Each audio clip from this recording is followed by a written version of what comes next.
खुलासा। भूपेश बघेल का नाम, रिश्वत लेने का काम। ईडी की चार्जशीट, बघेल की पड़ेगी मुश्किल। 508 करोड़ का खेल, बघेल जाएंगे जेल। चर्चित महादेव सट्टेबाजी ऐप मामले में छत्तीसगढ़ के पूर्व मुख्यमंत्री भूपेश बघेल पूरी तरह से घिरते नजर आ रहे हैं। यानी महादेव बेटिंग ऐप केस में एक बार फिर नया मोड़ आ गया है। इस केस में ईडी की चार्जशीट से बड़ा खुलासा हुआ है। महादेव ऐप घोटाले में ईडी ने सप्लीमेंट्री चार्जशीट दाखिल की है। ईडी की चार्जशीट में पूर्व सीएम भूपेश बघेल का नाम भी शामिल है। बघेल को महादेव ऐप के प्रमोटर से रिश्वत का जिक्र है। महादेव बेटिंग ऐप मामले में ईडी ने सप्लीमेंट्री चार्जशीट दाखिल की है। पूर्व मुख्यमंत्री भूपेश बघेल का नाम सामने आया है और उनके बाद उनकी मुश्किलें भी जो हैं वो बढ़ती हुई नजर आ रही है। चार्जशीट के अंदर महादेव ऐप्स के प्रमोटर से रिश्वत लेने का जिक्र किया गया है, लेकिन अब देखने वाली बात यह होगी कि भूपेश बघेल जो है अपनी सफाई में क्या बयान देते हैं। महादेव ऐप घोटाले में 5 आरोपियों के खिलाफ ईडी ने चार्जशीट दाखिल की है, जिनमें शुभम सोनी, अमित कुमार अग्रवाल, रोहित गुलाटी, भीम सिंह और असीम दास का नाम है। ऐप घोटाले मामले में 5 आरोपियों के खिलाफ ईडी ने चार्जशीट दाखिल की है, जिसमें शुभम सोनी, अमित कुमार अग्रवाल, रोहित गुलाटी, भीम सिंह और आसिम दास का नाम है।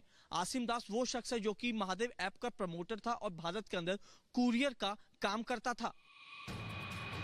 दरअसल ईडी ने अपनी चार्जशीट के जरिए कोर्ट को बताया है कि आरोपी असीम दास अपने पुराने बयान पर ही कायम है।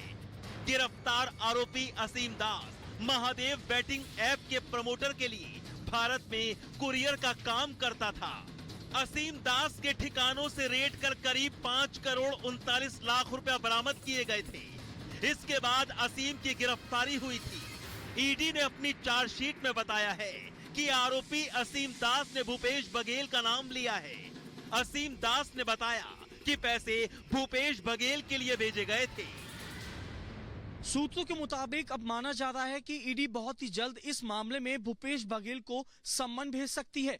पूछताछ के लिए बुलाया जा सकता है, लेकिन देखने वाली बात यह होगी कि आखिरकार ईडी इस मामले में कितनी जल्द भूपेश बघेल को सम्मन भेजती है। अब माना जा रहा है कि ईडी बहुत जल्द ही पूर्व सीएम को समन भेज सकती है। बघेल को ईडी पूछताछ के लिए बुला सकती है।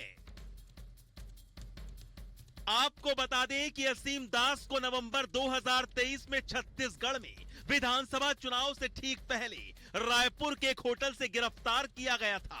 आरोपी असीम दास ने गिरफ्तारी के बाद बयान दिया था कि विधानसभा चुनाव के दौरान महादेव बेटिंग ऐप के प्रमोटर्स की तरफ से भूपेश बघेल को कुल 508 करोड़ रुपए दिए गए थे, जिसके बाद छत्तीसगढ़ की राजनीति में भूचाल आ गया था।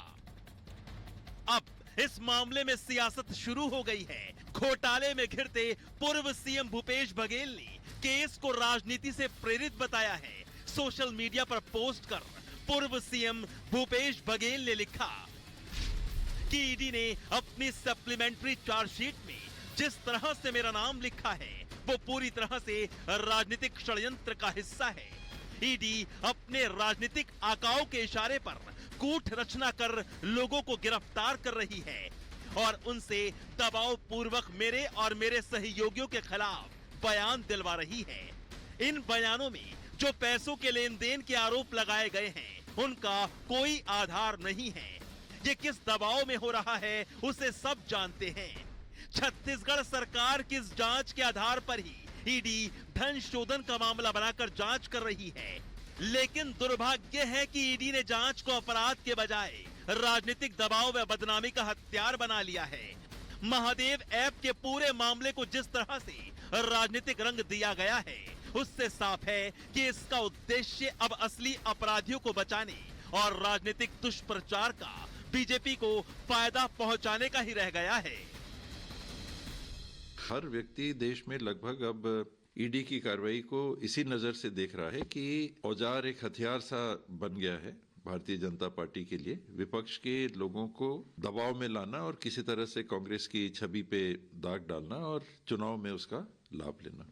एक तरफ तो मोदी जी देश के लोगों को रुपए कार्ड देते हैं और सोनिया जी और राहुल गांधी जी